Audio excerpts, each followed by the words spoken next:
This is the 20th season of Bass Talk Live.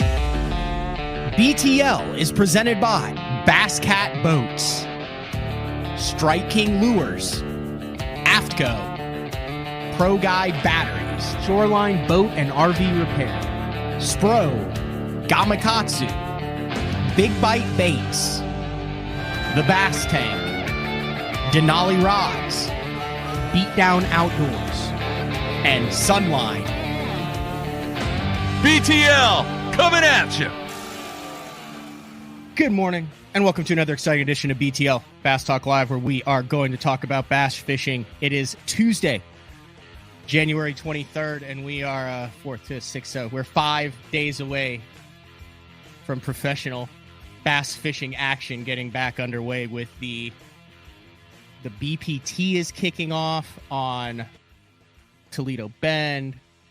The NPFL is kicking off. But like I said yesterday, on Sunday, a little weather inclement here in Oklahoma. And I did see that Jason Christie and I do have something in common. We both busted our ass on the driveway, stepping outside to see how icy it is.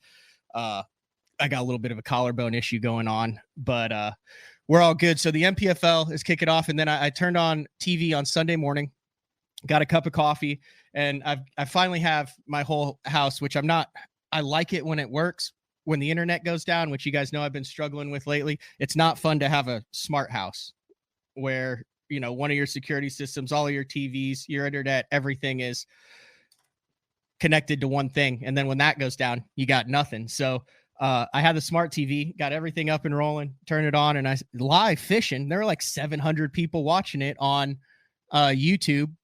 I don't really do the Facebook thing, so I think they were streaming live on Facebook, but it was the ABT Top 100, and Kay Donaldson was on there, and Luke Dunkin was commentating it, and he was on the water, which reminded me of the days with Harold Allen out there on the water, you know, breaking down what was going on, and Harold talking back to the studio. Well, Mark, so, you know, I shot him a text. Anyway, I watched it till they went off air, and I thought, you know what? I don't think I know we haven't had Luke Dunkin on the show when Jeffries was running it, but we haven't had Luke on since I took it over either. And with the ABT going down and the NPFL kicking off, now would be a great time to have the host of Luke Dunkin's LBL on the show.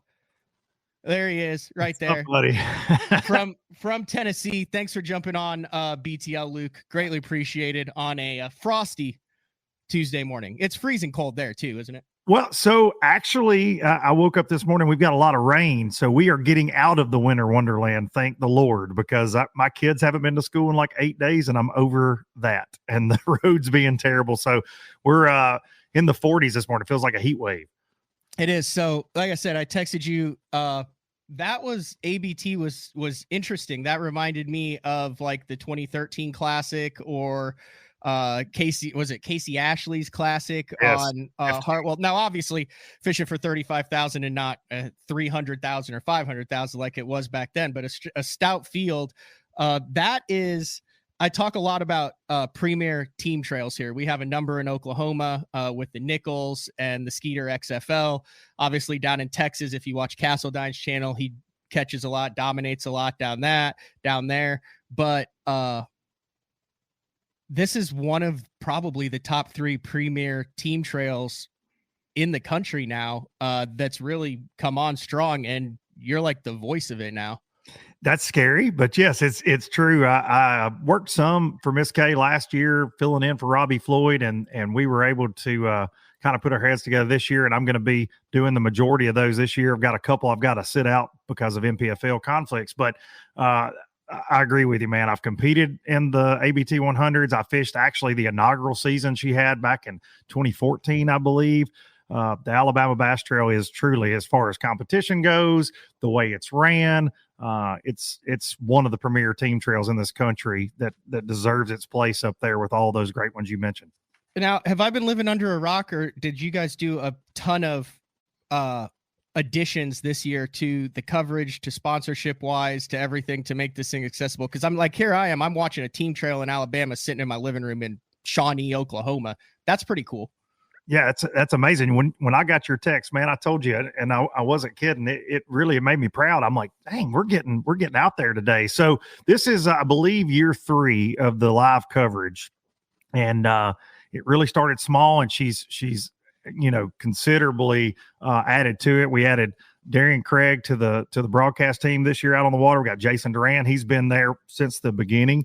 I know Jason with her, and he does a fantastic job. Jason's passion for the sport and his knowledge is just awesome. So we go out on the water, and then Kay hosts from there at the landing, and then I'm doing the weigh-ins as well. So wearing a lot of hats, but man, it's for me going into it. Robbie Floyd, you and I are bass fishing nerds, and Robbie Floyd's been a guy that his voice, his face, he's been on the classic broadcast for years. So filling his shoes was something that, I'll be honest, I was a little nervous about going in because he does such a great job. But I was honored that she asked me to be a part of the team. Whenever I think of Robbie Floyd, I always think of him doing the interviews when it's like day 1, 2, or 3 of the classic, and these guys are like just balls to the wall running down the lake, and Robbie's like, "Tell us about your childhood growing up in fishing," and the guy's like all bundled up, and he's like, "I'm just trying to get to my spot." Leave me alone, Robbie. Yeah. A lot of big names that are fishing this ABT. One that stuck out to me right off the hopper was a guy who won it was Andrew Loberg, who I believe relocated recently over this past year to Alabama, young 20-year-old something kid fishing with Jed Lamb. Like I said, I don't know all these Alabama legends, so Jed might have carried that team, but Andrew Loberg has won an FLW, strikes me as probably one of the next West. Well, he's here already. The next kind of torch carrier for the West Coast. Did you got a chance to know him pretty well? Oh yeah. And you and we were talking, you would text about Andrew. He impressed you, in his early years. Same with me, man. He, just a fantastic kid. I had him on the show a couple of years ago, and it's funny. Kay and I were doing the ABT podcast last week, and they were my dark horse choice. I'm like, like when that turns out like that. Yeah, no doubt makes you look like a genius. But I said, this guy, he lives in Guntersville now. I see him on the water all the time, see him posting. He's out there. This is actually his first trip to Logan Martin, and Jed is a fantastic angler in his own right. But I believe this is only maybe his second season with the ABT. He fished with a different partner last year. So he's got Loberg this year, and man, they just seem like they really complement each other. And to go out and win on a 14-degree morning and do what they did, he said they had 2 bites in practice. They just kind of sat in that area, and Loberg's here to stay. He's one of those bright spots in the sport, and I believe going to the Opens this year to try to make the elites. Oh, he's fishing the Opens too? Yes, sir. Yes, sir. Son of a gun. Yeah, he told me that on Sunday. So, oh, geez. Godspeed, boys. Yeah. Have I been living under a rock, or was this your first like on the water coverage, or did you do it last year too? So I did 2 events last year for her. Okay. I filled in, and that was my first time doing that. With NPFL, obviously in the studio, yep. and Fat Cat used to do the on the water for NPFL, and it was always fun. He's like, man, it's crazy. You're running around out there. It's hard to know what you should be doing, shouldn't be doing, and it's Kay is very organized though. They have, trackers on, they pick about 20 anglers that they feel like, are the hammers on those lakes. And then everybody has identification on their boat. So, like flag and tape. So you can spot the ABT anglers out there. And in the 100s, it's a little tougher because that is a small field and a lot of the lakes are so big. Mm-hmm. But in the regular team series, there's 225. So you get to talk to a lot of the anglers. And man, I really enjoyed it last year getting to do it just because you're going up. I mean, now sometimes you get and I said this during the meeting the other night, I'm like, hey, when I pull up, don't give me the skunk eye. Like, don't turn around. Cause you get that from some of these boys, man. They're sitting on a juice hole and they're like, hey, I know this dude. Back up. Why are you here? And then the camera guy pops up, thank God. And I'm like, hey, it's just Luke with ABT. And I get that because they work very hard for these spots for sure. Harold was always about that with the camera boat driver. And like sometimes we would end up like in a pickle. Thank God that when we were on the water covering it for Bass Zone, like forward facing sonar wasn't a thing. Cause I would hate to do on the water coverage now because you legitimately have no clue where the hell these guys are going. And then all of a sudden they're sitting in your lap. That was, we covered the second place team, Zeke Gossett, Ethan King, who are just stone cold all over Alabama, but especially the Coosa River. And they were doing that. They were fishing this deep stretch. fishing suspended fish in the cold. And I'm like, hey guys, can I get right here? And they had one fish when I pulled up. Dude, they catch 3 the second we get there. And I'm looking on the boat that we had borrowed that we were using, bait everywhere. I'm seeing fish everywhere on sonar. I'm like, hey, am I good right here? And all of a sudden they would like turn and throw towards me. Like, yeah, you're good. It made me a nervous wreck, man. We were on them for over an hour. And I finally just backed as far away as I could where we could still stay in frame and communicate with them. But no, this forward facing sonar deal. So Darian and Jason both are like, man, you can never be in the right position because you feel like you're in the way. We had one at St. John's River. They ran all the way. I can't remember the name of that lake down where the manatees are. You run all the way through where all the eel grass was when they were bedding. What? Is it Crescent? No, it's not Crescent's the clear. Anyway, they were all in this massive eel grass flat. Even Van Dam was bed fishing in it with everyone. Yeah. That's how. And we were pulled down watching a guy bed fish. And Harold, I'm gonna say a word. Harold goes, shit. And I said, what? And he goes, there's a big one right next to the power pole. And we look back, and then another guy rolls up, and we're like right on the fish that he just drove 40 miles to. We thought we were out in the middle of nowhere because, it's Florida. So as it turns out, the guy's like, dude, he knew who Harold was, and Harold, we can't say anything then. And the dude ended up catching that sucker off of the power pole. No way. Before we moved, Harold's like, we're done. We're going to go chase the guys chasing the tide. But yeah, it's a tough way to make a living, on the water. Yeah, it is, man. But it's, we do 4 hours out there, and it was a tough way to make a living on Sunday when we took off and it was 14. Of course, I did the blast off, the MC, so I have to send all 100 boats out there fishing. I had ice in my beard by the time that was done. And then we got on the water and chased them around. But it is certainly, because you're dealing with the same conditions they are essentially, and trying to stay out of their way, trying to be conscious of what they're doing. And some of these guys love the coverage and some of them don't, to be honest. They might not want to tip their hand to show the competition that they fish on their local lake every week. So it can be an interesting situation. But dude, I love it though, because this is what I say about live. And Dudley used to say this all the time. We live in this era now where we do get to watch everything, and you do, like, it's hard to hide. And if you're a bass fishing fan, if you're a tournament angler, if you're not absorbing, just like you sitting in your recliner in Oklahoma, if you're not absorbing all the live that's out there these days, shame on you, because dude, you can learn. And I've been a bass fisherman since I was 10 years old. And I learned something watching these guys, whether it's ABT, NPFL, there's plenty that you can pick up on just from staring at that screen. I'm headed to Okeechobee in 4 days. I never fished there in my life. And I now know how to fish 6 different types of grass and what to target on strictly by watching YouTube videos. That's it, man. It's unbelievable. There's hours and hours and hours of the best in the business just picking it apart. Let's stick with Logan Martin. And like I said, this is you're kind of at the crossroads of this because you're headed right back there for the first NPFL of the 2024 season. And I am not going to lie. Over the last 4 years, I did not think the words "the first tournament of the 2024 NPFL season" would ever be uttered. Hey. I call it the cat with 9 lives. That's fair, buddy. That's fair. This league continues to surprise me year in after year. And every time it gets dealt a death blow, it seems to come back stronger. And this year it seems like it's the strongest field it's ever been. And you got more and more guys that want to fish it. How the hell is this league still around, Luke? Buddy, it's not due to me or Fat Cat. I'll say that. I don't know. It is. I love that statement, the cat with 9 lives, because it certainly is. We have been through a roller coaster ride. We joke all the time. It's like after the season, we're like, well, was that it?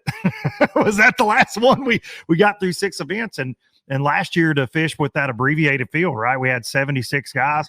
Ownership put their money where their mouth was. They made the payout $100,000.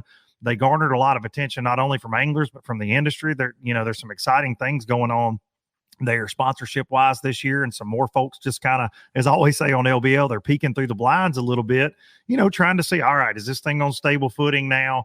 And you're right. We got 127 names this year, and a lot of them are familiar faces to us that have fished with us every year. A lot of them are familiar faces to bass fishing fans. We've got some legends. We've got some hungry rookies, some new faces. So look, man, I'm grateful. It's my favorite thing I get to do. I love sitting in the studio and commentating, and I believed in this thing. Once when the first announcement, let me back up, and I've said this many times, but when the first announcement came out, maybe in 2019, late 2019, I kind of laughed at it. I was like, oh, okay, well, here's another trail. And then in 2020, they reached out to me, and they reached out to me to come on the show, and I never would even have them on. It was funny. They'll tell you the story. I like shot them down, like, yeah, okay, well, you guys don't have a schedule. You don't have anything. And in late 2020, I had them on, and we did a live, and it was interesting seeing the interaction from fans and the questions they had. And I'm like, okay, there's some interest here. And they asked if they could have a meeting, and they came down here to the bar and grill in Tennessee. And man, when they laid out their overall vision and plan, it just, I really did. I bought in, and their passion, they do it kind of like you and I, Matt, bare bones. It's a small crew that makes it all happen. And if it wasn't for the people that run this, regardless of the issues and some of the things that have happened, right, that have kind of knocked it back, if it wasn't for the people and the character of the people that are in charge, we wouldn't be entering year 4. And I believe in them. And dude, I'll be honest. The industry has said many times, well, it's another mouth to feed. And that's true. You know, the industry's small. Sponsorship dollars aren't just getting handed out around every corner, but they bust their butt week in and week out to make this all happen. And dude, not to make money. I mean, trust me, I can tell you these guys are doing it for the long haul, for the anglers, and to try to create a different platform, and they deserve it. They really do. They deserve the industry support, and I feel like now they're getting the angler support. So we'll see, man. Year 4, it's gonna be fun commentating. There's no doubt about that. My problem as a show host trying to cover this is to figure out where the NPFL stands in the list of things, because at first, to me, it seemed like they really highlighted it as a way to, I don't want to say get your feet wet, but a way to jump in the deep end and then graduate. And you see the Keith Carsons and the John Sokups and a number of guys who have gone on from that. But then you saw the John Cox, Florida, and Patrick and I always say, like, the other John Cox from Georgia, he's not the other John Cox. He just happens to be another angler named John Cox. And I said that on a show once, and he's like, thank you for not referring to me as the other John Cox. Like, the one and not only John Cox was how I referred to him. But then you see what, you have Williamson and Patrick Walters, and then you see what Patrick's done with that. And then this year you have a bunch of guys. So is it like a lateral move? Is it a standalone move? Is it still being treated as a developmental league? Is it a league where guys who want to fish professionally get beat up by guys who do fish professionally? Like, where does this thing fit in the bigger picture, in your opinion? And I know that that's a tough question to answer as the host and representative of the NPFL. Yeah, no, it's for me. I was going to say yes, all of the above. It is. So I think originally for me, and this was kind of some of the stuff when Dudley worked with us that first year, it had that old school FLW Tour feel to it, right? When FLW Tour was 6 events. And it was for guys that didn't want to be on the elites. They were stone cold fish catchers. They wanted to pay big entry fee, fish for big money, live coverage, all that kind of stuff. That was kind of where, to me, it started. You got the way it's set up, several weeks in between events. This year, it's very spaced out. So if you have that full-time career, but you can get away to fish 6 events, it's kind of that trail for you. Year 1, obviously, we didn't have a guy like a Patrick Walters that wanted to fish with us. Now, year 2, there was a lot of, and of course, we had I'll say it, a fumble, a disastrous end there to, championship canceled, all that, full transparency in the league. After that one. Yeah, it was not fun. That was not a fun few weeks, but we had some gigantic names. I mean, that would blow people's minds that were ready and had already paid deposits for year 2. When that happened, they pulled out.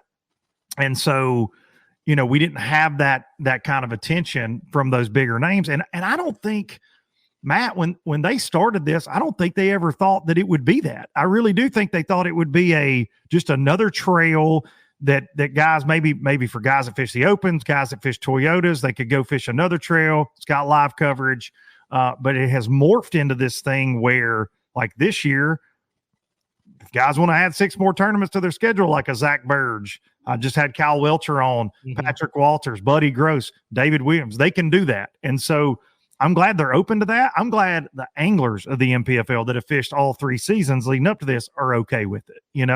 That's one thing I'll say too, right? What's that? Drew Cook's fishing it too, right? Drew Cook can't leave Drew out. Yeah, continue. Sorry. I can't leave Drew out. Kyle Welcher actually said that on LBO. He's like, Drew Cook too, dude. Drew's one of the greatest anglers in the country right now. Sorry, I broke your train of thought. No, you're good, man. But I think for me, there hasn't been a big pushback from the anglers. If those guys showed up, it's a really cool community. And even though Patrick, he won a couple of events, he's won 3 now. Ty and Taylor Watkins, former NPFL pro for the most number of wins. I've seen those anglers just celebrate that, though. They like those guys being there. And for me, and I feel like you're the same way, Matt, like if I show up at a 30-boat tournament on Wilson Lake or Pickwick on a Saturday, I don't care that Justin Atkins is in it. I don't care that some of the best guides are in it, because if I bring my game that day and I beat them, it makes it that much sweeter. They're friends of mine, but it's like, man, that guy does this for a living. So I don't understand when people get up in arms about that kind of thing. So I really did not answer your question at all. I don't know. I really don't know what our place is. I think we're still sorting it out. And I think, it speaks to the fact, and a lot of people are like, well, they're donating to Patrick, or they're donating to so-and-so and such and such. But I think it's so much more than that, man, because I have a great relationship with a Patrick Walters, and he loves the fact that he's won on the elites as well.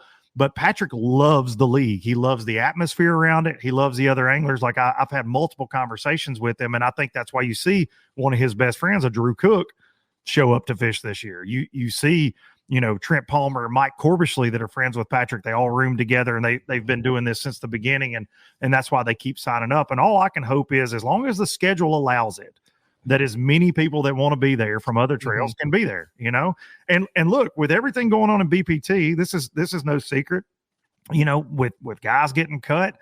Look, dude, it would be nice if there was another place for those guys to go where they can promote their sponsors, hopefully through live coverage, and go fish for big money, because trying to go back through the pecking order, especially if you've had a 20-25 year career, that can be difficult. So I think it could be a landing spot for some as well. Yeah. We recently just saw, for those of you who are not totally up to date with minor league football, we recently saw the USFL merge with the XFL to create something stronger. And we know that Bass is not opposed to reaching out their platforms. We've seen a partnership with the ABA in the past. They recently just had a partnership with One Bass. Like I said, who knows what could happen hypothetically in the future too, especially the more stable and the more years that the NPFL sticks around. In my opinion, their biggest problem is you have to have sponsorships and you have to have relationships with the cities. So you have to set your schedules in advance, but then at the same time, you don't want to be on top of the other leagues. But how do you set your schedule when you're not on top of the other leagues? So you don't know what their schedules are, but you also want to make sure that you have the dollars from the cities and the planning in place for your schedule. So then if you come out with it first, what the NPFL did, and you're trying not to schedule on top of anyone, then you end up on top of the Opens or the Toyota series, which takes some out. And then you end up on top of a BPT or Elite series, which takes some of the live coverage out. So it's a very dynamic situation where there's a lot more moving parts behind the scenes. And I think a lot of people realize. Amen to that for sure. It's very difficult. All right. 3 guys on the NPFL this year that we've never heard of that are going to be like the Keith Carsons of 2024. Well, I think we've got one right off the top of the dome that won there in your home state last year, Luis Fernandez from the West Coast. Now, he's been with us all 3 years, but that dude is one of the most versatile guys that we have. Period. End of story. Finally got a trophy and a tiebreaker. But I think a young man that kind of came on the scene last year that you better pay attention to, Will Harkins. He finished second to Patrick Walters there at Lanier, and he also finished top 3 at Santee Cooper as well last year, and then way up there, I believe maybe second in the Progressive Angler of the Year last year. 20 years old. He's a freak. He's a fish catcher, and a guy that he's been with us all 3 years, but I think he very much is that next, Bryant Smith that's on the Elite Series crushing. He's just going to be a household name is Timmy Reams from West Virginia. He's a guy that we say his name for 3 years, every event at some point, but he has led Progressive Angler of the Year at some point during every season that we've had. And let's see, when Gary Atkins won in 2022, had a chance to win it and kind of fumbled the ball late. And Gary was able to take the Progressive Angler of the Year. But Timmy Reams is one of the most versatile dudes that I've ever covered. So those three would be they're not new names to me necessarily because I've seen them so much. But if you're a fishing fan, you haven't tuned into NPFL, pay attention to those three names for sure. And there's a lot more that I'm leaving out, but Matt put me on the spot and told me to pick 3. So there you go. You did good. All right, we're going to take our first break of the show. When we come back, more with Luke Dunkin. It's a Tuesday BTL. We'll be back right after this. The new Puma STS has been redesigned from the ground up. With the angler, design, function, and performance in mind, nothing on this new offering was compromised, and the only thing carried over from the previous version is the name.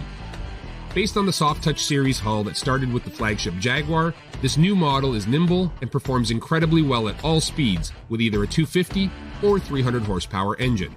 Featuring a new 96-inch wide-body footprint, this hull measures out at 20 foot 7 inches in length.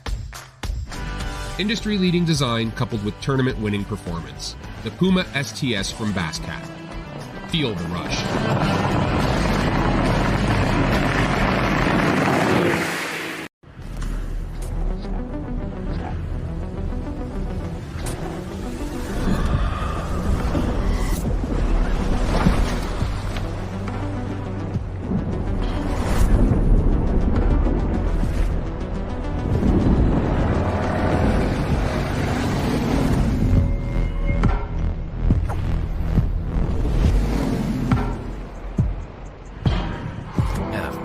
Any fish, any water.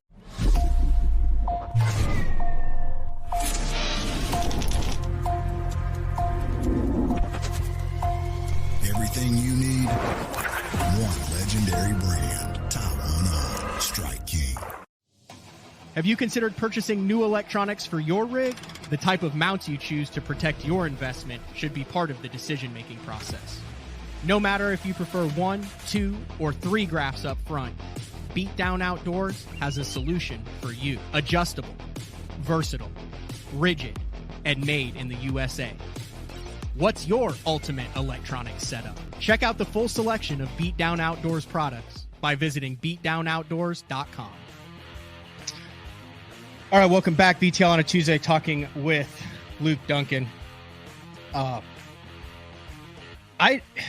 I was doing a little research, like I tend to do before the show starts, and I came across. I kind of wanted to, before I ask you about like kind of the genesis of Low Budget Live, I wanted to do a little research. The genesis, I like that, man. And I found an article lurking in its annals, right? Lurking in the annals of a website that was probably the most informative on how LBL started. Now, if you listen to your show, we'll touch on this a little bit later, but you're not afraid of controversy. You're not afraid to get into beefs. You're not afraid to call some people out. And you've had would the term be contentious relationship with Major League Fishing? Is that a fair assessment? Yeah, that's a fair assessment. Yeah. Hey, but to be fair, I want to say this. I did not start that contentious relationship. I just kind of put my dukes up after the fight started. I will say that.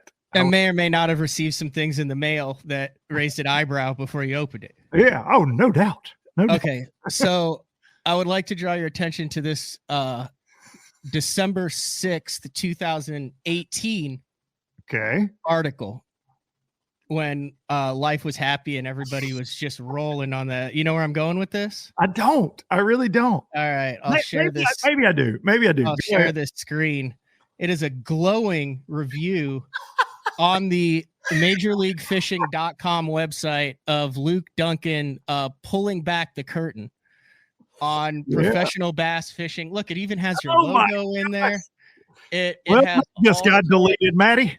It has all sorts of quotes about how great this thing is for it. It talks about, how you're a professional angler and you're looking to start a podcast.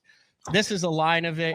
In his pursuit of real authenticity, Dunkin has embraced traditional social media platforms.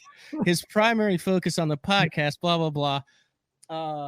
All you TikTokers, I'm OG, man. I was doing this traditionally. It says it began as a modest venture at the Forest Wood Cup in 2017. Still is. Yeah.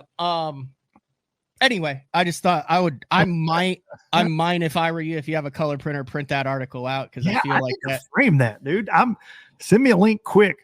Low lifers and BTLers, somebody print that and send that to me because it'll get taken down before the show's over. That's amazing. So I do remember that was before. So I had I pulled a Brandon Polnick that year in 2019. It was actually the last year I fished, and I had a guy by the name of Austin Boyd. He traveled with me, and I had a disastrous season, which most of my seasons on the FLW tour were disastrous, to be honest. I took a few shots, and I think we had a couple good events that year, but he was there for the good, the bad, and the ugly. That was the gist of it, and traveled with me, much like Kyle does for Brandon, except Brandon like one angler of the year, with Kyle on the boat and that kind of thing. But it was something that I'm very glad I did. My kids like to watch those. It's something that'll always be out there. And it was a difficult thing though. When you're having a bad day, it wasn't fun to go try to shoot an interview.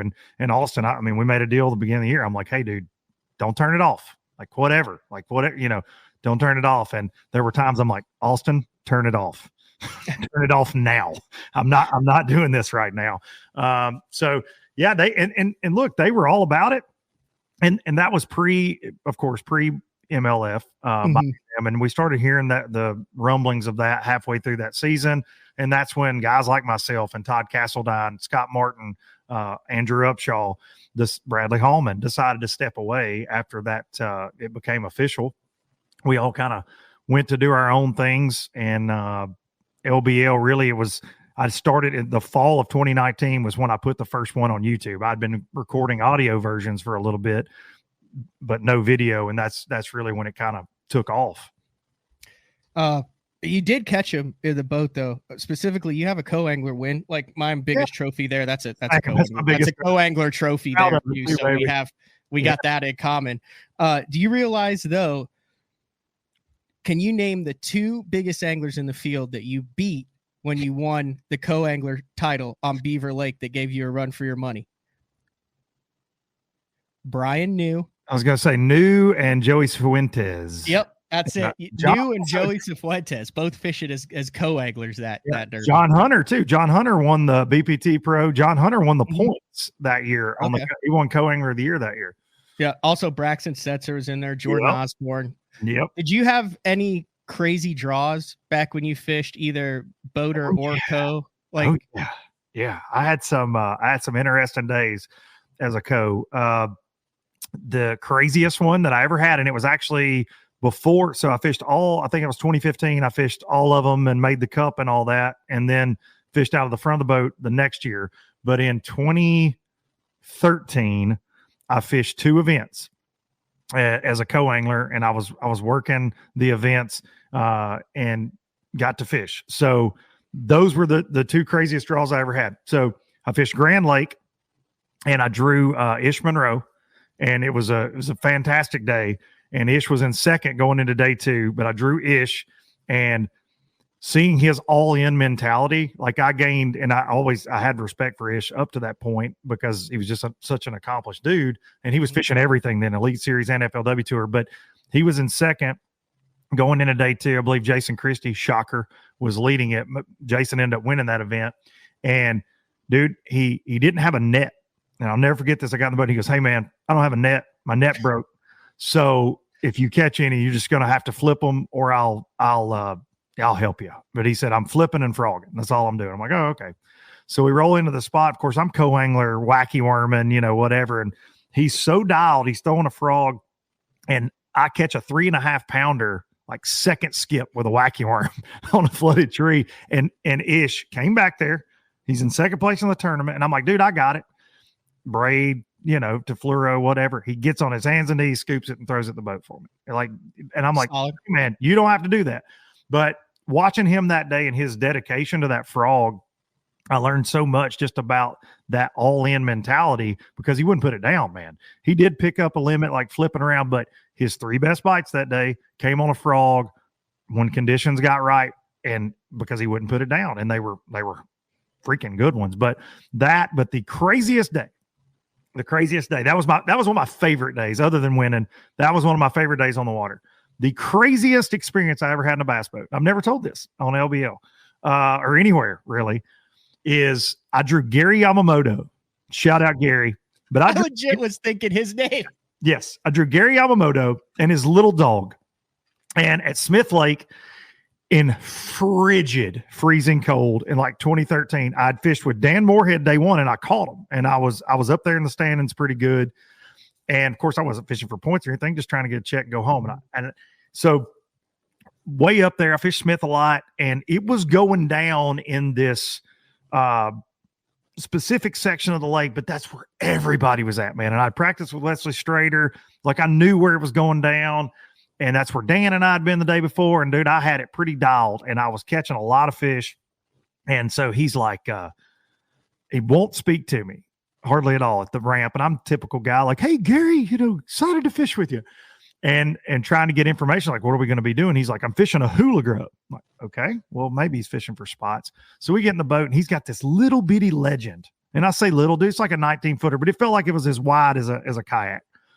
And he had a Rubbermaid tote with a hole. There it is. That's Jeffrey, little doggy right there. That was my partner that day. So, and it's freezing cold. And he's got that little look like a hair jig in the boat. Right. And so under the console, he's got this thing and it has a hole cut in it for little Jeffrey to slide in there. And the dog's like crawling all over me before blast off. And I've got a selfie somewhere. I'll text it to you, but of me and little Jeffrey. So dude, I'm like, well, are we going to go fish for spots? Cause dude, they were chewing. Everybody was catching me. He's like, I hate spotted bass. I'm like, what? You hate spotted bass? Little Jeffrey, there he is. And we ran as far on Smith. Like I've fished Smith my entire life. And we went to a place that I didn't even know existed. And we just kept running and running and running and running in the cold. And I'm like, we ever going to get there? And he was swimming a hula grub through bushes, which was kind of cool, but he didn't really catch them the first day. And we're running by everybody. They're like netting fish as we're coming by. Co-anglers and pros are uniting in the boats and hugging and having so much fun. And I'm like, this is going to suck. Me and little Jeffrey. And I'll never forget. So we get to where we're going and I'm like, well, man, I'm not rigged up for any of this. So I go to digging out like square bills and things I could throw because he's fishing on 100.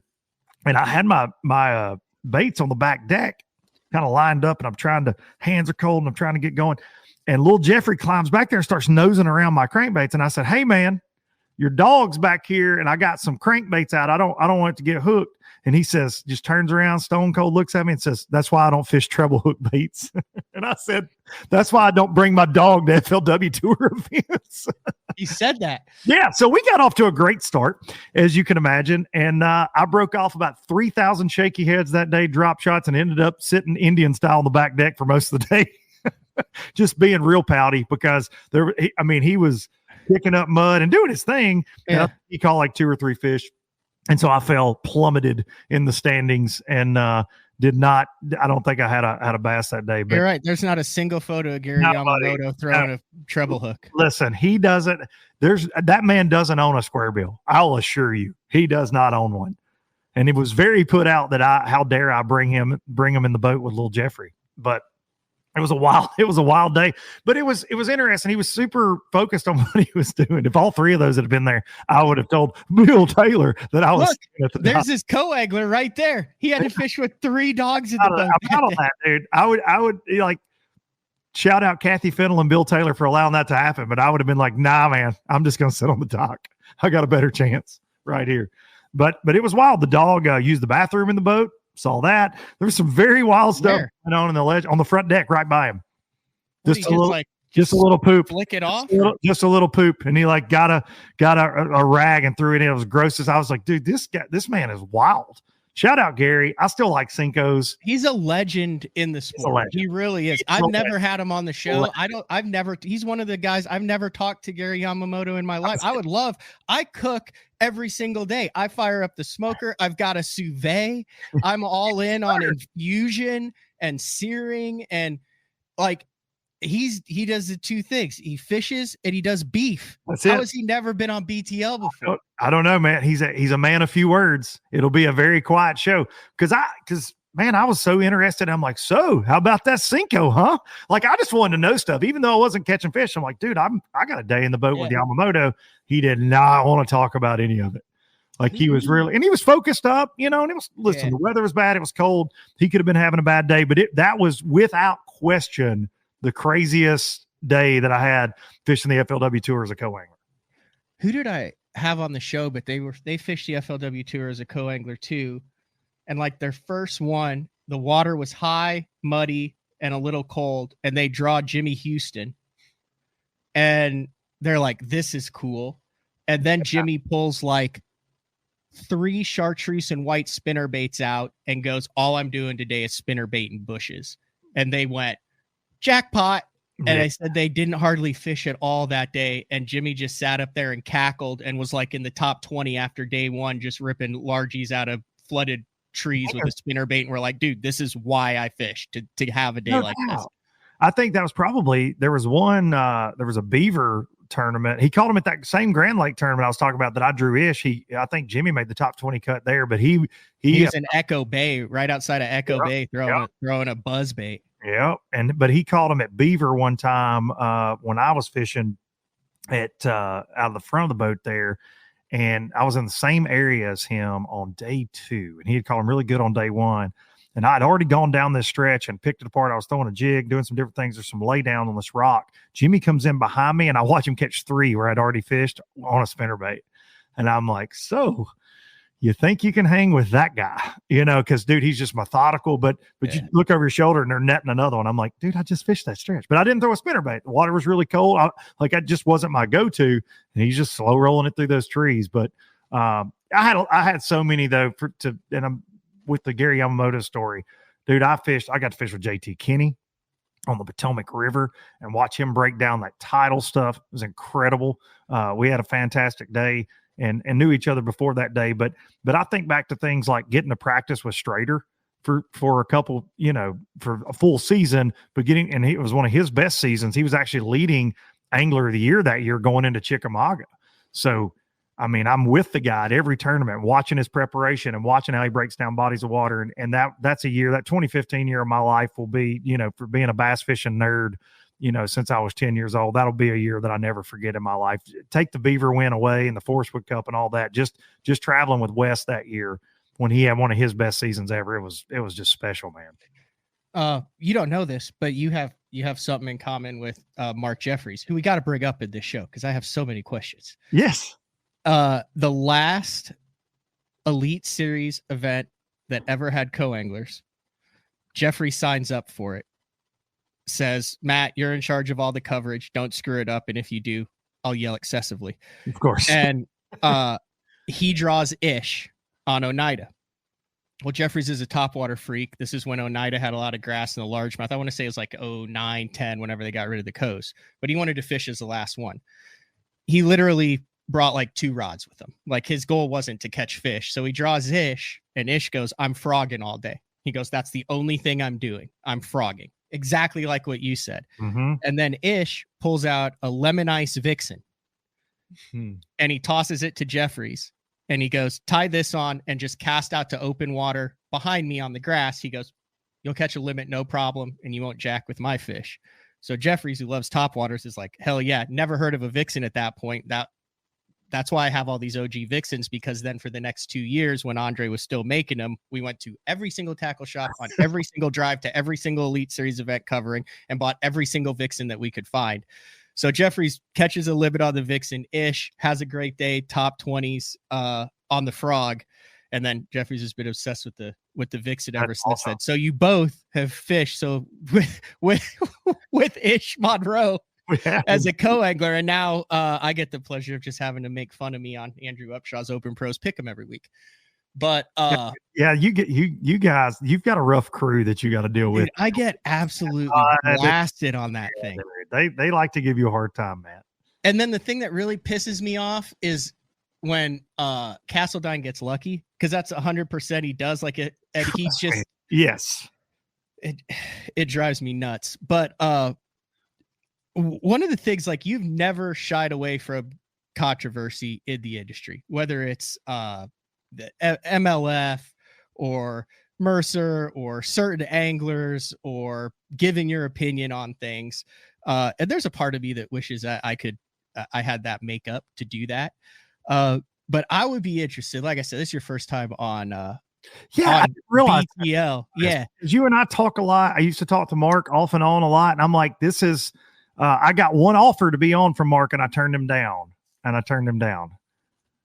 Really? Why'd you turn him down? I turned him. So it was 2019. It was when the Bass Pro Tour, just to be honest, younger and dumber, to be honest, I should have came on. I didn't know what I was doing at the time, to be honest. You don't know what you don't know. But I just started the podcast, and I had done, I like made a stupid Instagram story about MLF. You remember when they had that commercial that was how bad tournaments were, and it was like million bags and all that. And it was funny at the time because I was with TH, and TH was a big sponsor, and they were like, you know, coal floats kill bass and live wells. And it was the weirdest commercial in their first couple of events. So I like made this funny video. Well, Jeffries reached out to me and he was like, hey, would you like to come on BTL to talk about your stance?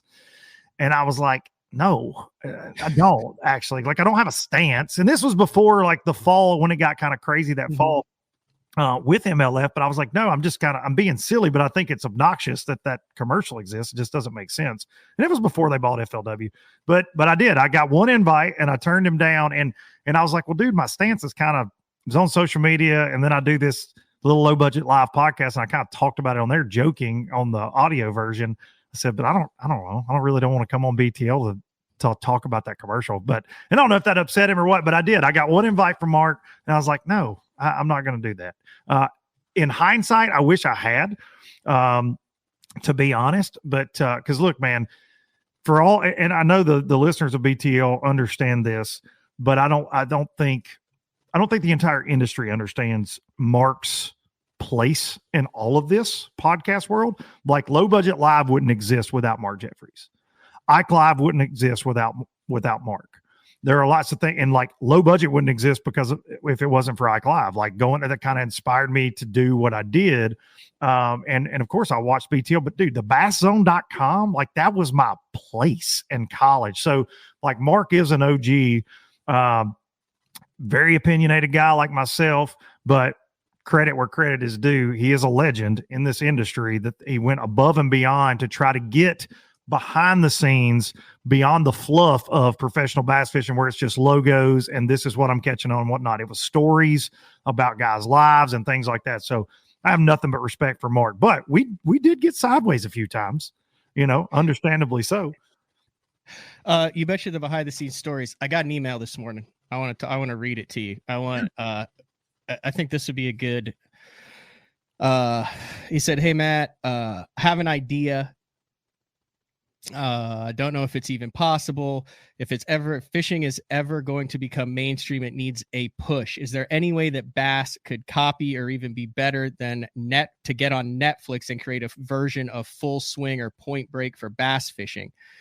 It would basically be like a full season, a tournament blog on steroids. They would follow characters like Livesey, Swindle, Fighter, Milliken, or whoever. from bass one season with commentary from a few writers like Zona. It would be so good for bass fishing. I know I randomly follow golfers and tennis players, and I never knew any of this existed before watching either one of these shows. This has to be done.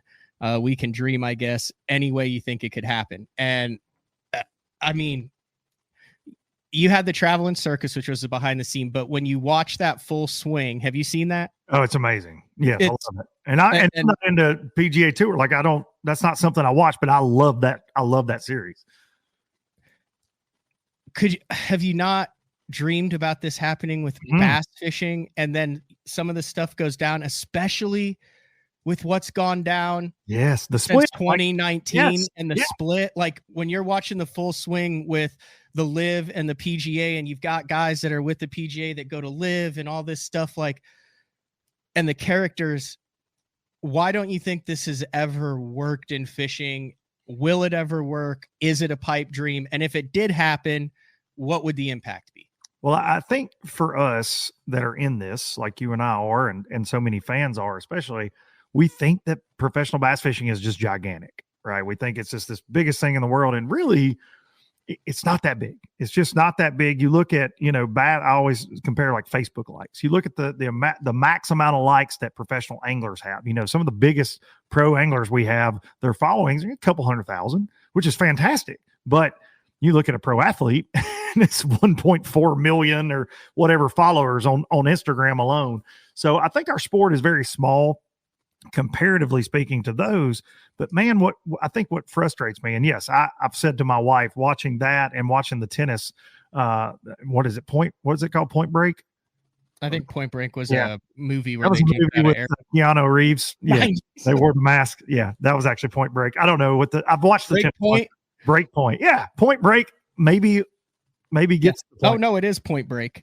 It is a Point Break. How did they do? He said Point Break in this. I'm sure probably a play on words to get more people. Yeah, maybe. But I've said to my wife multiple times, like, dude, this would work in bass fishing. We have the characters, we have the drama. Can you imagine if a camera crew had been in some of those conversations when the split was happening? Holy crap. But I think there are two things for me. I think the industry is a lot smaller than we realize, and people don't understand our sport. I think that's a big thing.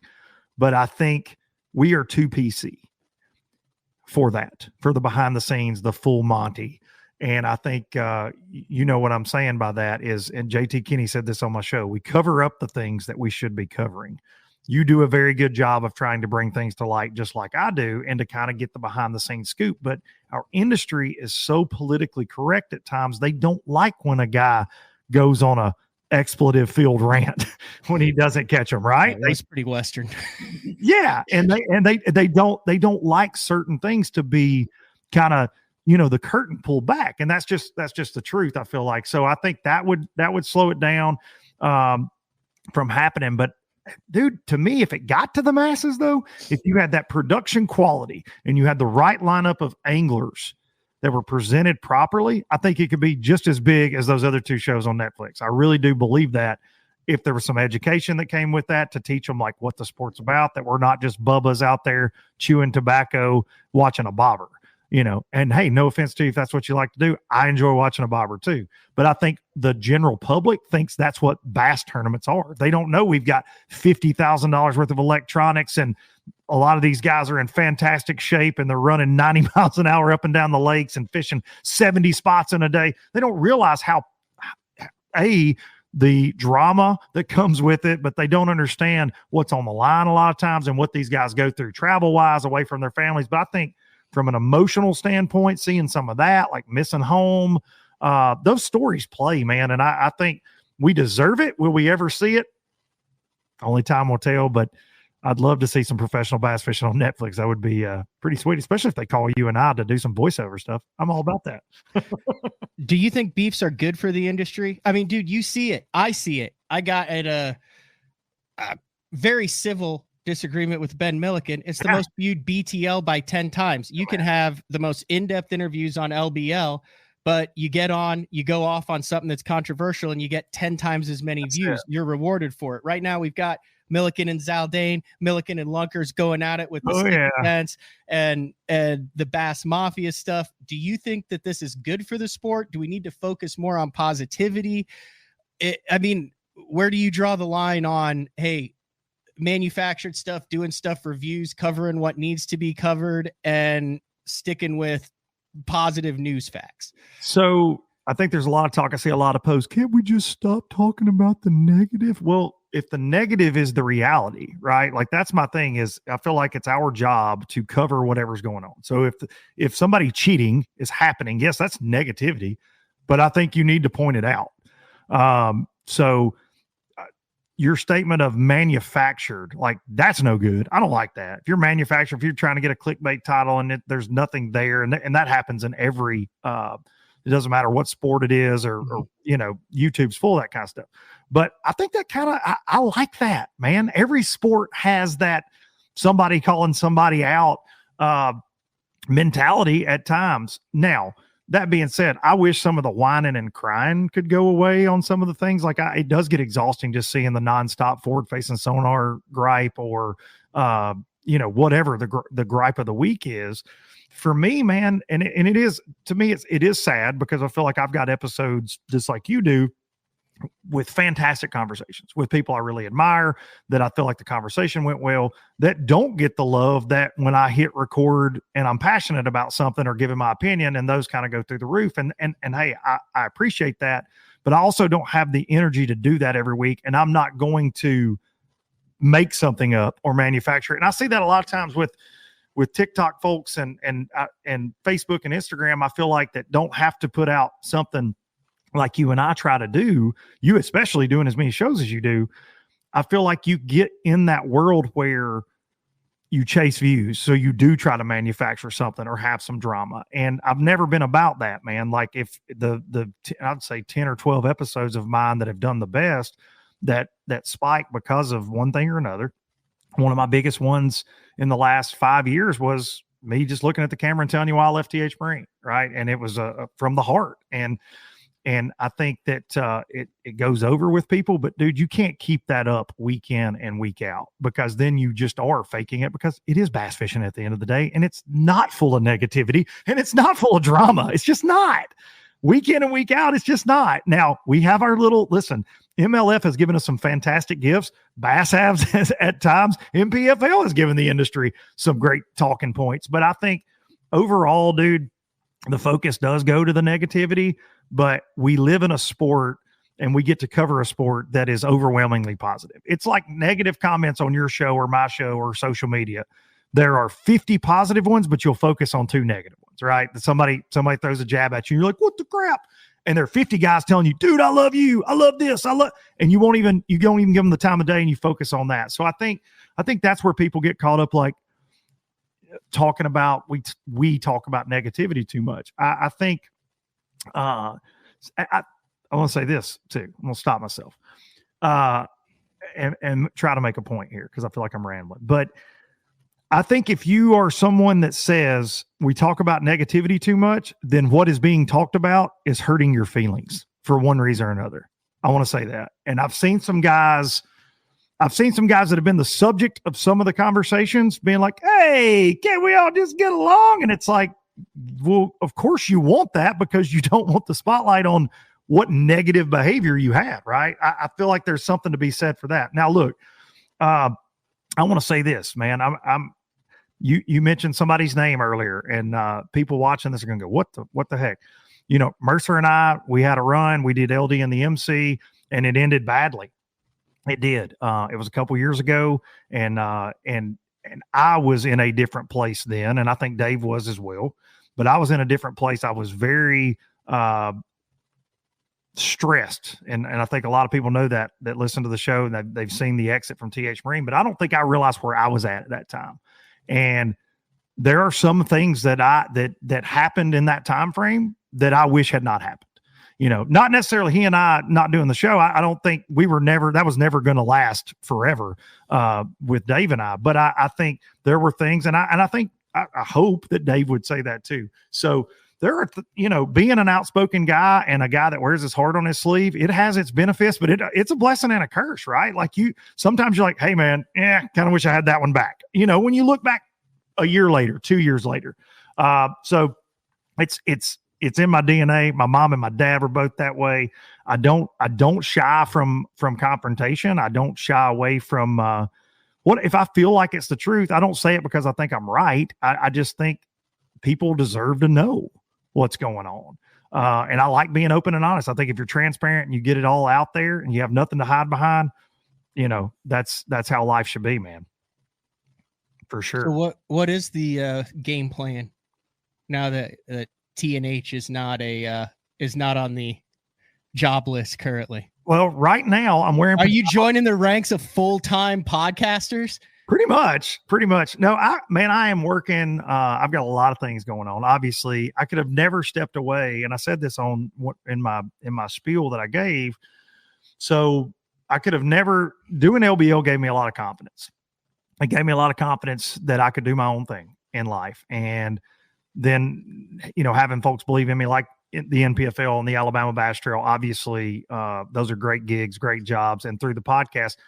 That was something that from a monetary standpoint, when I talked to my wife, I'm like, hey, this is not anywhere close to the living that we've made, but between you and I, the lights are going to stay on. Right. And so when the stress level got to a certain point and I didn't like the direction, those three things made it easier. But that being said, I'm working on several things right now. One really big thing, and I'll be running my own business. And going forward, and I'm going to make, and I say this a lot, but I'm Icanelling you right now, and this is an announcement about announcement. But on Saturday night in Tulsa, Oklahoma, at the Hunt Club, we're going to do LBL live on Saturday of the Classic, and I'll be announcing a lot of things that night that are going to be about my future, and I'm very excited, man. Doors have opened that I didn't even know were there in life since last November, and I'm fortunate to be working with some fantastic people that have my back. And there's I don't want to say big things coming, but for me, it's certainly a life change, and it's something that I'm very passionate about, and I'm very fortunate. But I will say, so I'm working. Some of the guys I'm working with on another project, they own a sales rep group in the fishing tackle world. So like this weekend, I'm helping them out. I'm going to be at the East Tennessee Fishing Show. They rep a lot of great brands from Pulse Fish to Arc Rods, Gill Fishing, several different brands, Toad Thumper Lures. So I'm helping them out. My son, Charlie, is actually working for them as a sales rep as well. So I'm kind of helping those guys out, called Woods to Water. So I'm doing that. Haven't said that publicly anywhere yet, but doing that. So lots going on, man. I'm a guy that I can't just have one gig, and I never really have, even though TH was very busy and was my career, I had so many other things. So just grateful for opportunities. And dude, again, to back up, like my kids will tell you, my wife will tell you, I was a stressed dude in the corporate world and didn't realize how much so. Didn't realize what I had become, to be honest. And stepping away now, we're almost through with January. Dude, life is good.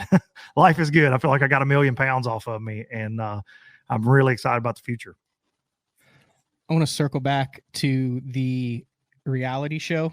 Yeah. Like, I think we both agreed it would be very hard to do it in the fishing world, even though it would work. But then I'm on Hulu last night and I run across Super Hot, the spicy world of pepper people. Didn't know that existed. It's a 5-part documentary series about competitive atomic pepper eaters and their journey across America. And they literally have live streams and podcasts, just like Low Budget Live, Pepper EPL and Mercer and all of it. Tons of pepper podcasts. It's very underhanded, and a lot of deals are done in the dark corner where specific pepper seeds are stolen. So in order to taste peppers, you have people flying across the country because they don't want to put their peppers in the postal service because they're afraid of pilfering or the pilfering of the pepper seeds. What? There's, a guy who's deep into this pepper stuff. Dude, there's a guy whose wife he's like our age. He does a pepper podcast where he eats and he does it competitively, but she believes that his Friday night pepper podcast is getting in the way of their relationship. So he's forced to retire from the pepper podcast. He does a retirement on it. Like, I was like, there's no way. So I looked it all up. It's identical to the fishing industry, except for peppers. Like, you can get on his Instagram, and I don't know what happened to that relationship because he's still doing it. Even though he retired on the show, he has a live scheduled for the 27th that I don't think I'm going to be able to getting miss. more views than us? That's going to make me sad. They're on Hulu. No, they're not. But there's a Ken Duke of peppers. There's a Pete Robbins of peppers. There's a Kevin Van Dam of peppers. The undefeated, undisputed pepper eating champion of the world is a British lady who in 10 years of competitive pepper eating has never lost, but she can't compete for the North America pepper crown because she's over in England and her husband's her manager, just like they are at fishing a lot of the time. She goes to like Cambridge and challenges a student. She does all, and it's on Hulu. I mean, it's out there it's right there for the world to see. Why can't we have a fishing one? If we can have Super Hot, the spicy world of pepper people, why can't we have a bass fishing one? You know, I think there's a chance now. I was on the fence about it, Matt, but now I know that the pepper world exists. I think Bass Fisherman will end up on Hulu or Netflix or Amazon Prime or Apple TV. Come on, do it, industry. Let's. I mean, it's $1 billion industry. Fishing as a whole, the tournament industry is not necessarily, but dude. People have watched some weird stuff. Listen, like Honey Boo Boo was a thing. And look, I'll watch some 90 Day Fiance. All right. My wife, during COVID, we watched some 90 Day Fiance where these folks go abroad to find the love of their life. And these people certainly use them for a visa and all that kind of stuff. And it's amazing. It's amazing. I'll watch some trash TV, buddy. But what am I addicted to now? Pepper people. What's the one? It's Nick Lachey's, and then they get in the pods. Love at First Sight. Married at No, they get in the pods, and then they did it for like Sweden, and they did it for all the other countries. What is that called? Is it on Netflix? Yeah, I've seen it. It's Love is Blind. Is that what it is? Yes, that's it. Yeah, Love is Blind. Oh, I've binged. You're both losing followers and listeners. Right I have binged pretty much every season of Love is Blind, and then the best one is like Love is Blind Sweden, because they all look like they're from Sweden, but all the voices are dubbed over. So it's even better. Shout out to Peppers and Love is Blind. Yeah, I will. So I want to do a Love is Blind show, but it's to pick your tournament partner. So you have 12 in one house, 12 guys in one house and 12 guys in another house. And then you go into these pods and you can't see each other. And you ask each other questions about fishing and your style and how you fish and what you're good at. And you're over there taking notes. And then the other guy goes, will you be my tournament partner?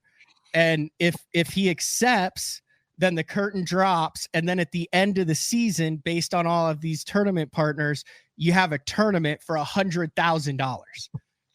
Is that something where Mercer hands somebody a rose or something? Is that how that goes? Yeah. Like, so you accept this Love is Blind tournament partner rose? Is that not probably the best bass fishing idea? I mean, you have to agree with that because you host a team tournament trail. You know how important that is? Yeah, I like it. Is like that ebb and flow of tournament partners. That could be a disaster. I think it would be great if that was pros. If you did it with professionals, and you might end up with two pros that don't like each other, that pick each other based off of their fishing strength, and the voices are like muted or muffled. You know, yes, I like chatterbait. You can't tell. You don't know it's Jacob Wheeler or Swindle, and then guys end up in the boat together. And you're like, damn it, I picked Gerald. I didn't want to do that. He's old. Yeah. Kevin also wants to see. Kevin Cahill said he wants to see Bass Wives on E. Dude, not on Ecstasy, on E, the channel. What if we did both? I've been to a lot of music festivals. We're all adults here. I I don't know that people are ready for that kind of smoke because I've been around that world. I don't know that people are ready for that. You get Stephanie Strader mic'd up with the camera crew. I don't think you're ready for that smoke, ladies. Yeah. You get red live. I don't know. All right. Who's on your LBL wish list? Man, regardless of whether that you don't think it's possible or not possible, like it could be guys that are on the LBL no-fly zone right now, but they're still on the wish list. So that makes the list more interesting. So to be fair, I know that list is probably out there, and there are people that would never touch it. I have been blown away by the people that I thought were on that list that were like, hell yeah, dude, I'll do it. And I've been able to knock some of those off. For me, I got one of my bucket list guests this year randomly because he reached out to me. That was Bill Taylor, former FLW Tour tournament director. He was somebody I was always buddies with and like clowning around with. And he sent me a message randomly one day. He texted me and told me he was a big fan of the show and liked what I was doing and congratulating me on everything.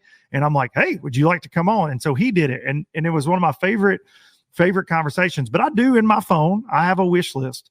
And I know a lot of the guys I'm going to name, they've done your show, they've done other shows, but I've never reached out to them to do mine. But for me, it's like being a kid, a 12-year-old kid and a fishing fan at heart.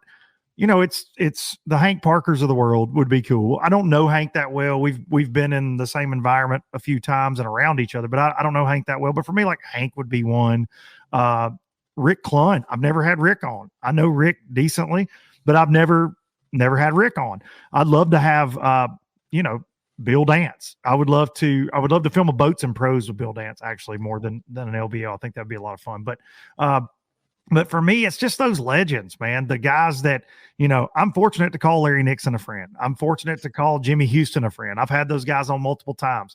I've got to spend a lot of time with those guys. I've never had Van Dam on, and I consider Van Dam, but I've never had Kevin on. I'd like to do that at some point this year. He's definitely on that list, but I'm very lucky that I don't get turned down a lot. And I don't say that in a bragging way. I'm grateful. Even guys that you would think, they probably won't do it because of affiliations one way or the other. Now, there are people that I've never asked because I feel like it would put them in a weird spot that are BPT guys, for one reason or another. But dude, you look at, Jordan Lee when he was there, did the show several times, no problem. And he was one of their top guys. I've had Wheeler on a couple of times. I've had Connell on. I've had, now I have been turned down by 2 or 3. I will say that, when the heat was on a few years ago between us and them. And to be honest, I think it will be harder though this year with the fines and things. I think people will be a little more guarded on our shows. They'll be scared to say what's going on, but for me, it's those legends, Matt. I think it's Clunn, Hank Parker, Bill Dance, those guys to just have those. And if that's just for me, if nothing else, if no lowlifer ever wants to hear that, that's fine. But those are the episodes where I'm like, let's do this. Every time I have Iaconelli on, I have that feeling because I was such a fan of his as a kid. Davey Height's a guy. I've never had Davey. I've never asked Davey to be on. I'd like to do one with Davey. There are lots of folks that I was such a fan of as a kid that I'd like to have on. Nice. I just called Jeff Crete last night. Like, he never did an exit interview, did he? No, I don't think so. He just moved down to a pontoon boat in Destin and just takes bachelorettes out to islands. Yeah, he's living the. He didn't answer, but maybe he'll call me back. I'd love to get an exit interview as he's captain in the SS Crete out to the island. You're not done fishing. Like, you still jump in the opens. There's no way. I mean. No, what's your on the water front deck game plan? Perfect world versus reality. Man, it's as you know, we talked schedules earlier. That's the hardest part, right? I fished the ABT100s the last couple of years, sprinkled in a couple of opens, and I loved those. But when I got this opportunity with Kay, obviously, even though I said, hey, I'll come weigh in like a couple hours early, she's like, that's not how this works, Luke. Okay. So I had to give up my ABT100 dreams with Little Trey, and we had some success there and a lot of fun in that environment. But no, I'm not done, man. I love it. I'll always love it. It's been in my blood since, again, I fished my first tournament at 11. Was in a bass club and, was fishing Redmans as a co-angler at 16. So it's something that I'm not giving up on at all. It's just logistically figuring out what makes sense this year with the big life changes of leaving TH and ABTs and NPFLs. It's like, all right, well, basically, because right now my wife and I looked last night, every Saturday, basically from now till 4th of July, like I have something. Truly, like I think there are like 2 open weekends. She's like, oh, well, it was good knowing you, and then through the summer and fall, I'm pretty open. But dude, I love fishing with my kids. That's something that I sincerely like. It's more fun than fishing a tournament for me these days. Like I like loading them up and going somewhere for 3 days and just figuring out a lake and watching their passion for it. Like that's something I really love. But tournament wise, like dream scenario would be, I love this idea of, what is it? The Touring Anglers Association. Is that what it's called? This deal that, guys trying to put together on Lake Lanier for $300,000. That's no practice. That. Oh, what's it called? Dude, I sent them an email. I'm going to try to have them on the show. So, it is, they say they have over 200 commitments. He popped up on a live I did the other night. I think it's Touring Anglers Association. I may be wrong. Here it is right here. Yeah. So it's $5,000 entry fee. It's going to be ran bare bones, no coverage. The anglers have to help out, but he's got over 200 signatures on this. Yes, it's the world's largest pot tournament. So his dream is to have several of these. Very cool though. No information for a certain amount of time. And I kind of knocked this one until I really dug into it. And this is going to be the first one. And I don't think every one of these will ever be this big, because I think he'll lower that first place prize, but he'll pay through the field. So $5,000 entry fee. You get a 3-hour ride around. So there's no practice. 3-hour ride around, no forward facing sonar, no 360. And he's got 200 folks committed. Pretty neat deal. And I actually got an email from them this morning that you can register. They've got over 200 commitments, and so they're going to try to do this. But how much is it? $5,000. $5,000. $5,000, 300,000. But I love the idea of doing something like this because it's during the middle of the week. It wouldn't conflict with anything else I got going on. And I may show, it's at Lake Lanier first week of April. I may show up and fish that thing right there. That may be a front deck experience this year, but it's a really cool idea. And the guy behind it, and I don't even want to say his name because I don't want to butcher it and leave something out, but we've texted back and forth. He is in the IT world and he fishes the opens, and he's a very, very, very, very smart individual. This is not just some Bubba bass fisherman kind of guy like me that decided to start a tournament. He's very sharp, and his pledge is if he gets any sponsors, he's going to dump that into the payback. It's just all about the anglers, not trying to make any money. It's a pretty cool idea. I know several friends of mine are signed up. I know there are a lot of Elite Series BPT guys that are signed up. So I think something like that could definitely fly. He would like to see it be more than just a one-off. He'd like to see it, I think, be 3, 4, 5, 6 tournaments in the year. And look, if they're in the middle of the week and no practice, yeah, I could do that. That's something I could definitely do. So I think perfect world, that would be something I would enjoy. Dude, I don't enjoy, shout out to my dude, Hank Weldon, but I don't enjoy the opens. It's a meat grinder. I mean, I don't think you're supposed to. I think you're very sadistic if you actually enjoy the opens, yes. Or you're one of the guys who gets on a roll early and you don't even realize what you're doing until it's over. Yeah. As far as just, they're intense, and look, I feel like I'm in the way if I'm at those, because I'm not trying to make the elites. I'm not going to fish all 9. So I don't see myself being back in the opens. But I do miss the old FLW Tour days, man. We had such a great group. The camaraderie was so awesome. And I'm jealous of the guys that get to fish NPFL because it's definitely that vibe. So I don't know. I really don't know what's next. It just depends on scheduling, honestly, because I love everything I'm getting to do from an MC commentator standpoint. And, I get to do that, and then I can go fishing for fun whenever I want to, on my own schedule. I don't have to go to Logan Martin and freeze because it's on the schedule. Yeah, and you also don't have to go to Okeechobee after the Toyota Series has been there for 7 days, and then the Opens is there, and then a cold front hits the Tuesday before the tournament. All right, I got one for you. Yes, sir. So this Instagram account followed me. Is called American Fishing Duel. Just had a couple hundred followers at the time. It just had 4 posts of just very nondescript stuff. It has a website. I know absolutely nothing about this. This just happened like yesterday, but when you mentioned that tournament, it reminded me of this. So this is all the website is. High stakes fishing. It's time for a reset. You can help change professional fishing like the world has never seen. The only tour truly governed by the 100 anglers. Be ready. 2/2/24. First name, last name, email, and which organization or tour do you currently fish for? No other links, nothing. That is it. It's very similar sounding to how that Tour and Anglers Association deal popped up. Yeah. I have no idea what that deal is about. High stakes fishing. That's which it's all high stakes fishing at this point when you're paying what we're paying for entry fees and boats and everything else. But interesting.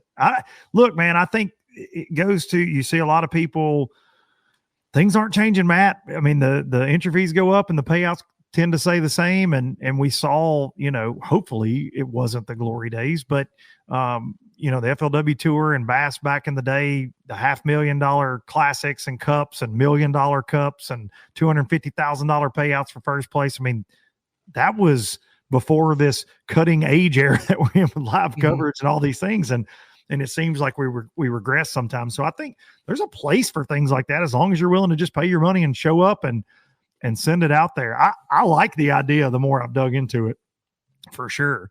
I joked at the Tour and Anglers Association, they call themselves a nonprofit, and I'm like, hey, nonprofit, I don't know about that, but the guy, after some conversations, he's a sharp guy. Yeah. Last thing, you did mention the Classic. You always have a debaucherous party at the Bassmaster Classic. Where and when is that going to be this year in Tulsa? It's going to be at the Hunt Club in Tulsa on Saturday night, and whatever that date is, 23rd, I believe, maybe. We just got that nailed down thanks to some of your fellow Okies. My buddy Ryan Engelman with Turnpike Troubadours. That's one of their old stomping ground haunts there, and he's like, we need to do it here. This is where we're doing it. So they lined that up for me, and I don't think the capacity there is just gigantic by any means, but it should be as you well know, debaucherous is. It doesn't start that way. 7 early in the night it's not debaucherous, but by the end of the night, sometimes it certainly gets there. And we do a live podcast and we play some music. And last year I had 2-time Elite Series Pro Joey Cifuentes playing percussion that night. We also had Bradley Hallman singing. Bradley Hallman did sing. He was not thrilled about that. The next morning, he's like, let me see the video. And he got 10 seconds in and he goes, I don't want to see the video. Didn't he do Boys from Oklahoma? Yeah. Cross Canadian Wrangler. Yeah. Hallman loves his music, man. Hallman and I talk music more than we do fishing, but we had Cody Cannon from Whiskey Myers jumped up on stage and did 2 or 3 songs, which was awesome. And be more fun this year. Lots of surprises that I'm planning. And it's just, for me, it's really cool to get, and you know this story better than I do. You've been doing it a lot longer, but you see the comments, you see the names, you know, every week, the people that support you. But the cool thing about the Classic is it's like this gathering of nerds, like Comic-Con, where you get to meet each other in person for the first time, and it's like this class reunion almost. And so when I started that in 2020 in Birmingham, I'm like, hey, let's just throw this out here, see if it sticks. And dude, people came out. It was very fun. It's a lot of industry folks and it's a lot of fans of the show and guys like yourself, man. When I look out there and see you and I'm fixing to set up to do a live podcast, I get a little nervous because I'm like, he actually knows what he's doing. Right. He is. But you told me last year, it's something I'll never forget. You're like, dude, you're crazy for doing all this. Yeah. I can't imagine this because it is like the week of the Classic when I do those. I didn't do one at Hartwell, but 3 of the last 4 years we've done it. So Birmingham, Fort Worth, and then last year Knoxville was certainly the biggest, and it had to be because it's home state. So looking forward to doing it this year, but that week is a blur for me. Saturday I do a live podcast in the Express Boats booth, then we go to that, and so I'm running all day, and it takes me to like Sunday night to kind of go, oof. All right, what did we just do? And like you just saying, Hallman got up there. I'm like, oh yeah, he did. Like I don't even really remember that. I don't miss the Classic week. I stayed in booths now. You do what? I just stand in the booths now and chat with people. Like we did the whole like wide open live thing from the Skeeter with then the on the water coverage of the daily updates and the live shows and all that. And I don't think it ever once went smooth in the 10 years that we did it. It's hard. Like man. it was very stressful. It is stressful. The live podcast is stressful because people at home want to be a part of it. And if you've got crappy Wi-Fi and they can't see it, then they're complaining, well, only the people that are there get to see it. And we support you all the time. Like I have taken it on the chin a few times trying to do the live from the Classic. But man, it's just a good opportunity to get together and have fun. So Hunt Club Saturday night. There you go. I just went and saw Turnpike on the 29th at Billy Bob's. Okay. Oh, so the New Year's Eve weekend. Yeah, they did like 3 shows. We were there the first night. Girlfriend and I got like a table at the back and sat there and never gave up the table. She kept trying to get me a 2-step and I was having none of it. They are absolutely on fire right now in life. Oh, dude, it was sold out all 3 nights. Yeah, it's crazy. Was the 29th the first night they were there? Yeah. So that night, and Ryan called me after. No, 20. I think I think it was. They did 3 nights. Yeah, 3 nights. So the first night, Gabe, their drummer, was very sick. Projectile vomiting, not good. They had to have a substitute drummer, which is not easy. Yeah. And Gabe sat in the green room. The drummer had an in-ear, and he's walking him through the songs from a microphone, and nobody ever knew in the crowd. But Ryan was like, dude, it was almost a disaster, but nobody knew. And then Gabe played the other 2 shows. But crazy the world those guys are living right now, and the Whiskey Meyer guys, and they all love fishing. So for us, I think that's pretty daggone cool. Cody Cannon from Whiskey Myers has Toad Thumper lures, man. He designs his own frogs, and really cool.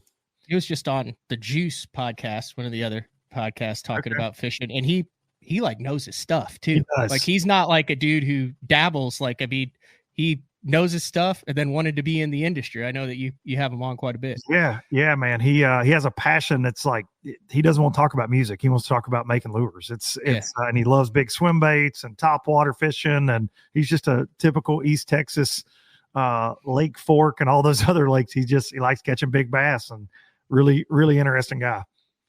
All right. Anything else you just have a burning desire to get in here before I let you go?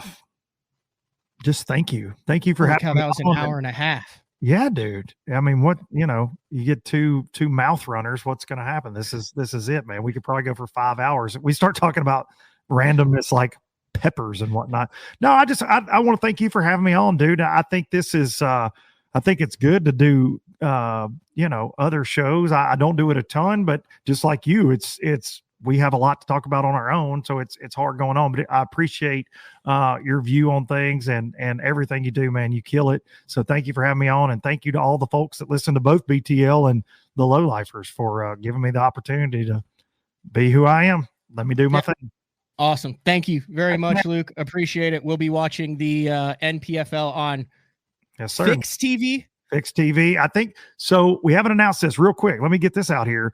First 2 hours will be on Facebook. I got an email last night. Facebook and YouTube for the first 2 hours. Then it'll be fixtv.com or tnpfl.com after the first 2 hours. So you kind of have to transition. So you could watch it either on the website TNPFL or Fix TV. Fix TV is PHYX TV. It's just an app that you download.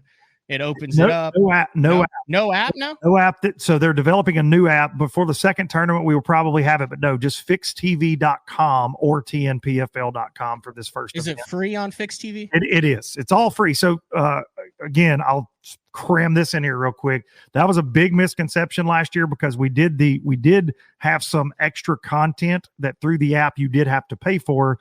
One of which was me and Fat Cat running our mouth during the weigh-in. Right. But that was the only thing that you had to pay for. Everything else, the live stream of the fishing, the regular weigh-in, it was all free, but it was very confusing. We see a lot of comments. I get them all the time. Well, I would watch this if I could, see it a little better. So, yeah, these guys, this is our production company, Fixed Productions. They're out of Wisconsin. I'll be up there in snowy Appleton, Wisconsin in studio with the big cat. But they do a great job for us. And PHYX. PHYX TV.com, TNPFL.com. But we go live Friday and Saturday next week. Logan Martin and it will be a good tournament. After seeing what those guys caught in 14-degree weather, 38-degree to 40-degree water temperature, after some warm rains, it's going to be a good one. Tune in. Thank you, man. That'll work. All right. Thanks, Luke. Thank you, guys. All right. That is Luke Dunkin from Low Budget Live, also the host and on the water commentary for the ABT100 and the NPFL, not to be confused with the NPFL, which I think is the Nigerian Professional Football League.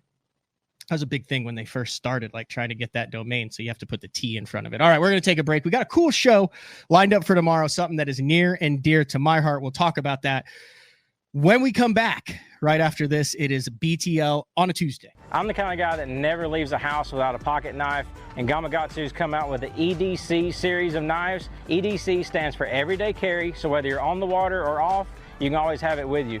The best thing about it to me is that assisted open feature. With this D2 blade, you've got it right here at your fingertips. So if you can't find your scissors, you need to cut a knot, you need to cut your braid, you've always got it. Make sure you check it out. Never leave home without your Gamakatsu EDC knife. Born in Japan, using technology, innovation, and precision, Sunline produces the widest selection of fishing lines at the most technologically advanced line factory in the world.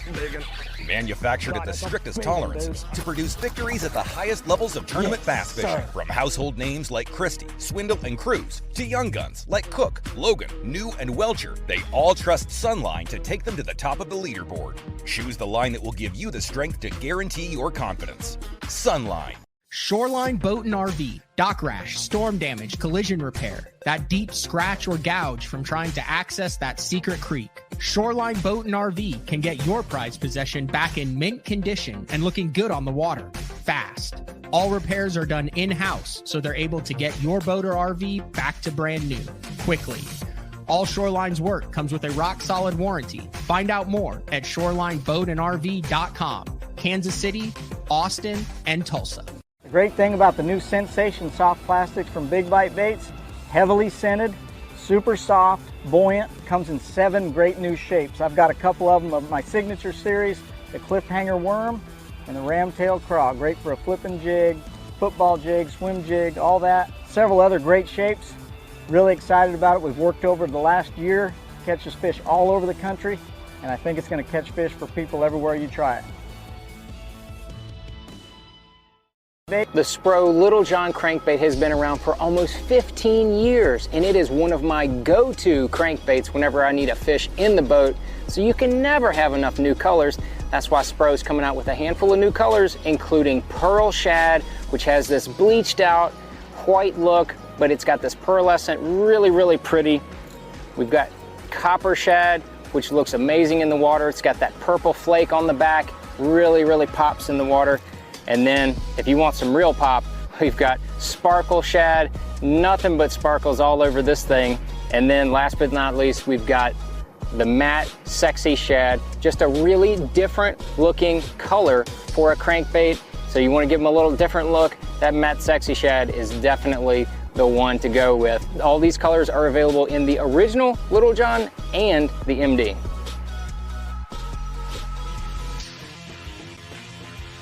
All right, welcome back, BTL on a Tuesday.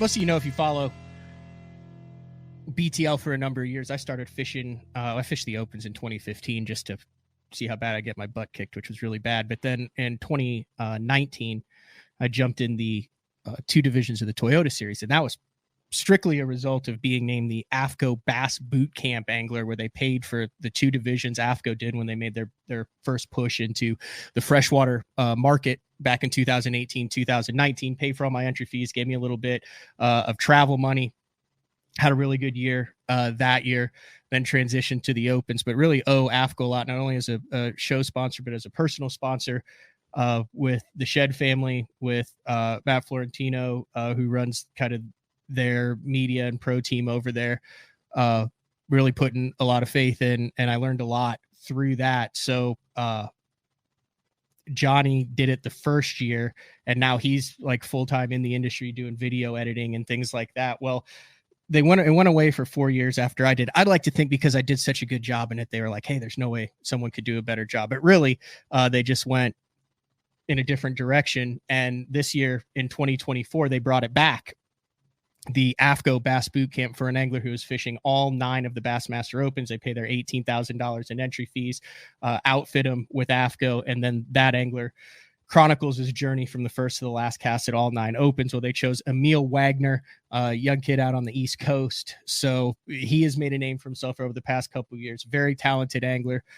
So Emil is going to be on the show. He is a guide as well, I believe. He's going to be on the show tomorrow, talking about getting ready for that first Bassmaster Open on Okeechobee, talking about being the AFCO Bass Boot Camp representative in 2024, where you can watch it, what we can expect from him. You'll get to know Emil just like you do get to know other anglers on BTL. And then we'll also have Matt Florentino from AFCO on. Yeah, I'll say it without even asking him. We're going to give away something from AFCO. There will be a giveaway in the comments section for something from AFCO. Haven't even asked Matt Florentino that. It might be out of my might be out of my personal stat. It could be a Jeffrey's deal where you get like a used hoodie. I'm just kidding, but we'll work something out there. So tune in tomorrow to learn about Emil Wagner, very talented young angler. Then Thursday, we are back with another live day 4 with Frank Scalish. And then Friday, we got an interesting guide day. We got Julius Mazie, a 25-year-old who guides on Lake Pleasant through the hookup tackle out in Arizona.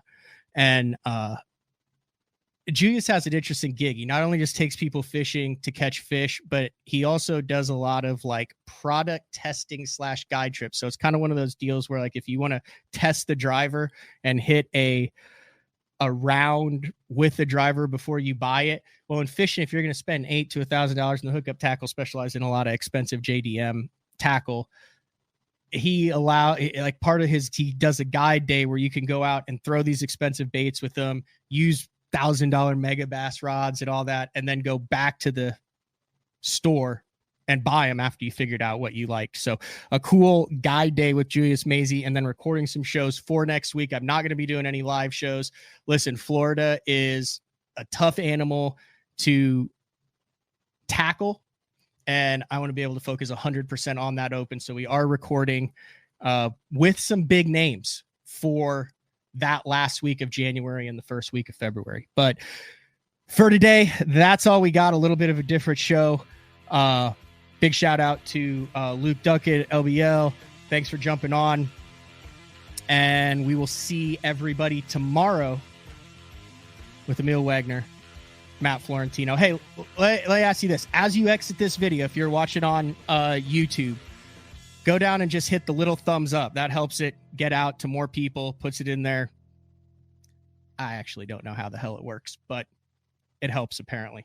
That's what I was told to do. So hit the thumbs up, leave a comment. If you're listening on iTunes or any of the other podcast platforms, your comments and star reviews help this show tremendously. That goes directly to sponsors. The feedback, the comments go to help you bring more.